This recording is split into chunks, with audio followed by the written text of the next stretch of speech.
Hi everyone and welcome to another Lanzarote information video, and today we're going to be talking about the castles of Lanzarote, specifically 4 of them, and on each I'll give you the background to them, why they were built, when they were built, what they've been used for during the years, and more importantly I guess what they are today. Now you might be asking yourself a question here, which is, why does Lanzarote have castles?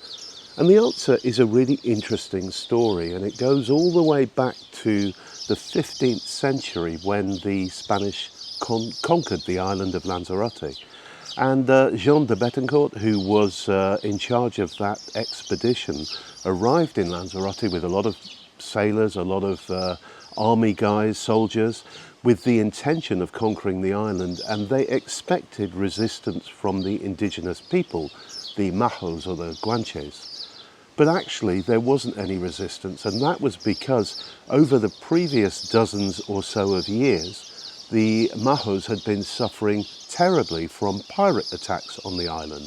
So these pirates were rocking up on Lanzarote, they were taking the women away, they were taking the men to be sold as slaves, they were stealing all their food and fish and all their supplies of wood and so on. And the Majos said to Jean de Betancourt, listen, we'll put ourselves under the protection of the Kingdom of Spain on condition that you guarantee our safety by seeing off the pirates. And Betancourt was true to his word, so he took control of the island on behalf of the King of Spain, and he immediately started building the first castle that we're going to be talking about in a moment. But that really wasn't the end of the pirate story, because even once Spain had taken control of Lanzarote and Fuerteventura, the islands were still consistently being attacked by pirates, and it was a really big issue in the 15th, 16th and 17th centuries, where in the Mediterranean the Vandals were raping and pillaging through all the ports of the Mediterranean countries, and the same was going on with the pirates based off the coast of Africa down here in the Canary Islands. So as you'll see, over the following centuries, more and more castles were built to repel these people, and they eventually succeeded in doing so when law really took control of the Mediterranean and the Atlantic regions. So let's talk about the first castle now, and that is Castillo Santa Barbara, which is the one on the hill overlooking the town of Teguise. And as I mentioned at the start, it was the first one where construction was begun on the island. And the initial build there was in the 1400s. And the reason it was perched on the hill was because Teguise had become the capital of all of the Canaries, or all of the conquered parts of the Canaries at that point.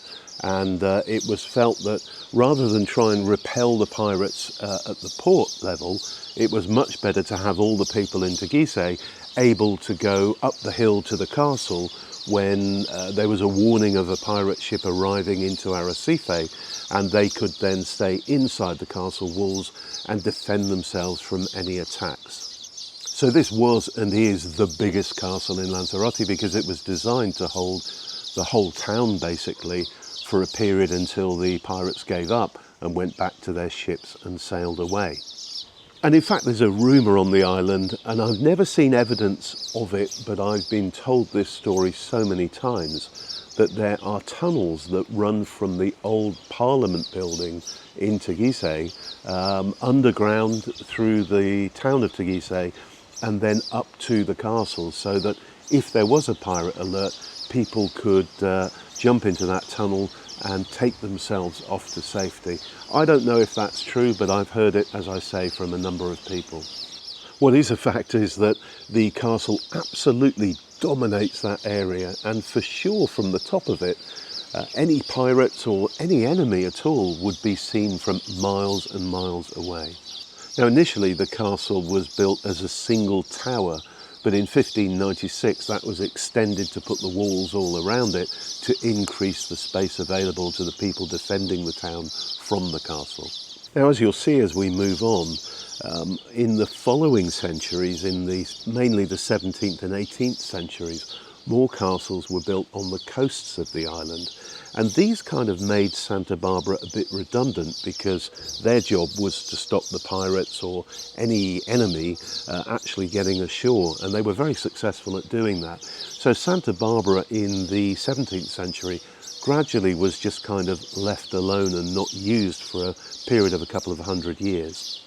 And as so often happens with these old buildings, it was sometime later, actually in the 1980s, that the Ayuntamiento of Teguise finally had the brainstorm that, well, we should do something with this building because it's a beautiful old building and it's part of the island's history. So they completed a restoration which finished in 1991 and then kind of had a think about what to do with it. Initially, it was a museum on emigration, and it was a museum that showed where people went from Lanzarote during the years of famine and the 500 years after the invasion, where they went to found towns like San Antonio in Texas, Cuba, Dominican Republic, and to South America. So this told the story of those families who left in that period and set up new places in the Americas. Then in the late 1990s, the museum there was switched to one appropriately all about piracy. And in that setup, in that guise, there were stories about the pirates who attacked, who included Sir Francis Drake from Britain at that time, and what they did and how people defended themselves against them, stories about using the green caves to hide. And it was all, as I say, all about that pirate period. And now Castillo Santa Barbara is in the third phase of its life, and it's becoming a museum to the history of the town of Teguise, which is 600 years old now. And it started off relatively slowly, so there are a few exhibits in there, but more and more will be added over the next few months. And I'm filming this in May 2025, so certainly worth a visit over the next few months as those exhibits grow and become more and more interesting. But Castillo Santa Barbara is one worth visiting at any time anyway, because the views from up there are absolutely epic. And whilst the exhibitions provide an interesting addition, I think it's fascinating just to be able to walk around the castle as you can currently and see how the setup was done. You can get up onto the battlements and see the views that the soldiers would have used, would have seen at that time when they were defending the castle from attackers. You can walk all around it. You can see how the construction was done, and bear in mind it's over 500 years old, that castle now. It's a fascinating place and well worth a visit for the views and to get a feel for the history of the island. These days Castillo Santa Barbara is also used as the focus for the New Year's Eve fireworks, which take place obviously on the 31st of December every year. And it's a brilliant place to launch fireworks because they can be seen from pretty much all over the island as they go up from that very, very high point. Now let's move on to the second castle in terms of chronology, which is Castillo San Gabriel, which was built in Arrecife in 1576. And obviously the aim here was to actually stop the pirates coming ashore. So the castle was placed at the major port, the major harbour of the island in Arrecife.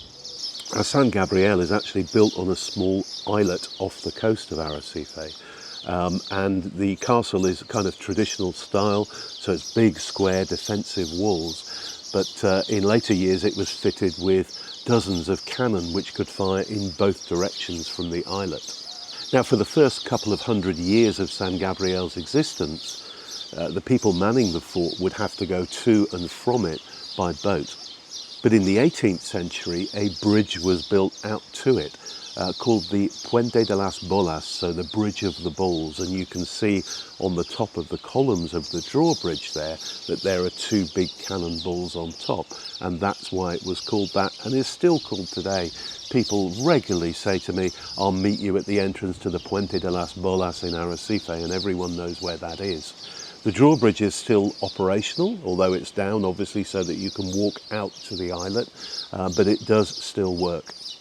Now, this castle was very effective at stopping unwanted vessels from anchoring off the harbour of Arrecife, and it did a great job and achieved its aim really of stopping the pirate boats coming in, certainly via Arrecife in that time.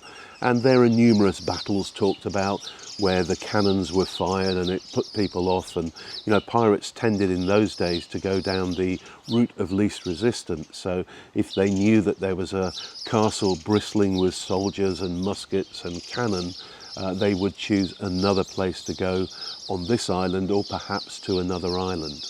Now these days Castillo San Gabriel is a museum on the history of Arrecife, and it's fascinating, well worth going inside and having a wander around. There are some brilliant exhibits that go back centuries to the Maho time on the island, and then the early days of the conquest, and more recent stuff as well when Arrecife was one of the sardine capitals of the world. It's worth pointing out that the information boards in there are currently only in Spanish. So if you don't speak any Spanish, you can always take a photo of it and get artificial intelligence to do an instant translation for you. But I gather there are plans in place to add other languages in the future to those information boards. It's certainly well worth a visit these days. It's a very pleasant walk out to the little islet where the castle is. The two main cannon are right outside the door, so they provide a really interesting view down the barrels. You can go inside, but you can also get a sense of how effective a position it is for a port when it comes to defending a town from ships that could anchor nearby. Now the next castle that was built on the island was built in 1741 at San Marcial de Rubicon, which we now call, of course, Playa Blanca. And this was a simple tower, and it was built in response to what I mentioned before, that with the big castle San Gabriel in Arrecife, the pirates switched to going to other ports. So, they didn't want to face the fire of San Gabriel, so they just headed a little bit further south and started coming ashore at Papagayo and at Playa Blanca as we know it today. So that's the reason that the Marcial Tower was built in 1741. Now this tower is known as both the Castillo de los Coloradas and the Torre de Aguila, and that's the Eagle's Tower. Now it was built on the site of the original lookout tower that was built during John Betancourt's, or very soon after John Betancourt's invasion of the islands in the 1400s. That was a simple wooden structure, and this tower replaced it with a beautifully fortified stone structure. And it had a dual role. It was fortified in that they had soldiers in it with muskets, and there were cannons on the top of it at one time, but it was primarily a lookout tower. So it was used to scan the Bocaina Straits between Lanzarote and Fuerteventura and look out for any ships coming down the coast from Arrecife, and then from there they would send messengers to bring soldiers to it to reinforce it if there was any danger of a landing by pirates. Now you can still visit the building. It's very easily accessible from the coast, from the promenade in Playa Blanca that runs down towards Papagayo. But unfortunately it's shut and it has been closed for a number of years, so you can walk up the steps to the door, you can walk around it, but you can't go inside or up to roof level on it currently. The Ayuntamiento of José has been talking for years about doing something with it in the way that the other castles on the island are being used, but so far nothing has been done. So it probably isn't one that it's worth you driving to, but if you're staying in Playa Blanca and you want to have a look at the outside of a castle and the views from it, it's worth a visit and a little wander down the promenade, like I say. And the final castle we're going to talk about is Castillo San Jose, which is also in Arrecife, and this one actually overlooks the commercial port and fishing port of the harbour. So where San Gabriel was around the corner and kind of looked after the beach side of Arrecife, this one looks after the commercial port of Arrecife, and it was built in 1776. Now this was built for two reasons. I mean, one was its obvious role to provide defence against pirates and any enemies.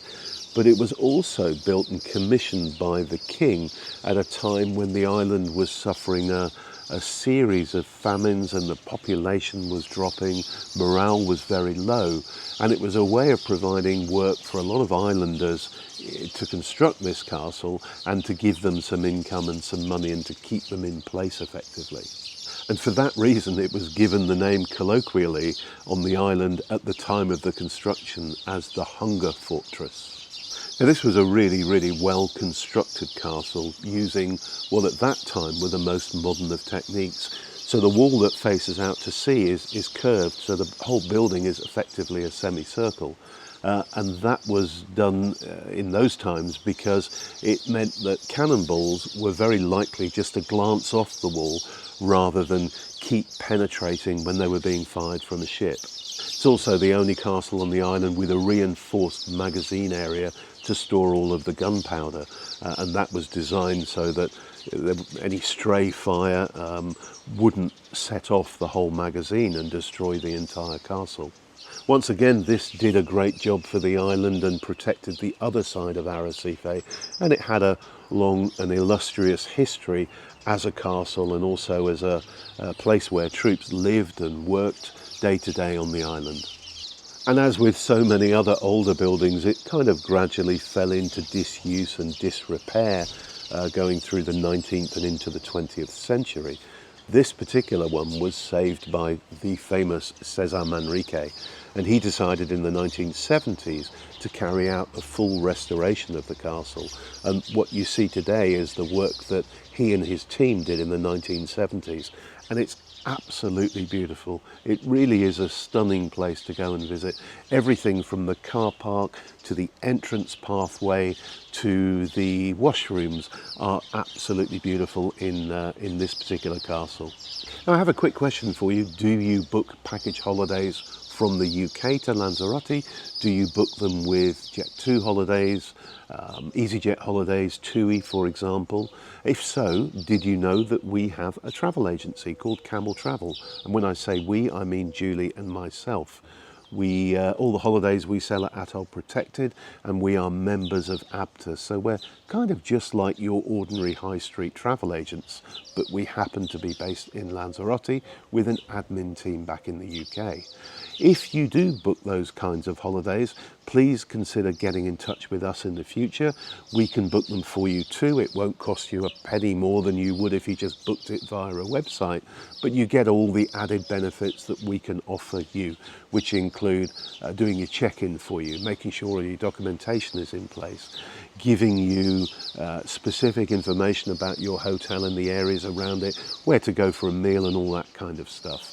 The thing is, we can give you the best advice from the island. We've lived here for 25 years. We know all of the hotels on the island. We know their staff. We talk to the Jet2 staff on the ground all the time. We're in touch with all of the people who can affect your holiday and make it better or not so good. So there's a link in the description which will take you to a page which will give you more information. You'll see my phone number on there, Julie's phone number, and a form you can use to fill in so that we'll get to work on your next holiday to Lanzarote for you. But back to the castles of Lanzarote. What Manrique created was the Museum of International Art, which we all know as MIAC, or M-I-A-C, in the castle, and as well as a standing exhibition of all kinds of fascinating art, there are regular exhibitions there that take place from time to time of specific artists from around the world, always contemporary art, modern art if you like. There is also a restaurant there where you can go and have a coffee and a drink or a full meal. It's really high quality food, and they often hold special events there which include a dinner. So for example, we've been to a fashion event there where you'll see a fashion show and enjoy that and have a 5-course meal during the course of it. I would say Castillo San Jose is the best of the castles on the island, and if you're only going to visit one, that's the one to do. Well, that's it. I hope you enjoyed that. I hope you found it interesting. If you did, please give the video a like. If you've got any questions or comments about this video or anything really, just stick a comment in below. I read every single one of them, and I'll always do my very best to give you an accurate answer to your question. And finally, if you haven't already done so, please subscribe to our channel. We produce this kind of video every Tuesday. We produce a walkabout video on the island every Thursday. And on Saturdays, we always do the Lanzarote news for you to bring you up to speed with what's been going on the island. Thank you so much for watching, and bye for now.